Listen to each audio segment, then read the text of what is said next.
ನಾವು ಚೈನ್ ಸ್ಟಿಚಸ್ನ ಹಾಕಿದ್ದೀವಿ.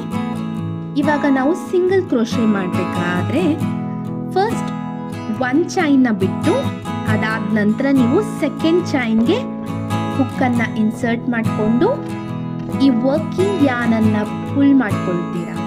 ಸೊ ಇವಾಗ 2 ಲೂಪ್ಸ್ ಕಾಣಿಸ್ತಿದೆ ಅಲ್ವಾ ಹುಕ್ನಲ್ಲಿ. ತಿರ್ಗಾ ಏನು ಮಾಡಬೇಕು, ನೀವು ಈ ವರ್ಕಿಂಗ್ ಯಾನನ್ನು ಈ ಥರ ಲಾಕ್ ಮಾಡಿಕೊಂಡು ಈ 2 ಲೂಪ್ ಒಳಗಡೆಯಿಂದ ಪಾಸ್ ಮಾಡ್ಕೊಳ್ತೀರಾ. ಸೊ ಇವಾಗ ನಾವು ಸಿಂಗಲ್ ಕ್ರೋಶೆನ ಮಾಡಿದ್ವಿ. ಸೊ ರಿಪೀಟ್ ಮಾಡ್ತಿದ್ದೀನಿ. ಹುಕ್ ಟಿಪ್ಪನ್ನು ನೆಕ್ಸ್ಟ್ ಕಾಣ್ತಿದೆ ಅಲ್ವಾ ಈ ಚೈನ್ ಮಧ್ಯ ವಿ ಶೇಪ್ ಅಂತ. ಸೊ ಇದ್ರ ಒಳಗಡೆಯಿಂದ ನೀವು ಹುಕ್ಕನ್ನು ಇನ್ಸರ್ಟ್ ಮಾಡ್ಕೊಳ್ತೀರಾ. ಅದಾದ ನಂತರ ಈ ವರ್ಕಿಂಗ್ ಯಾನನ್ನು ಫುಲ್ ಮಾಡ್ಕೊಳ್ತೀರಾ.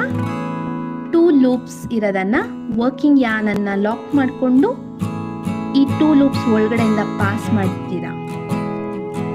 Single crochet.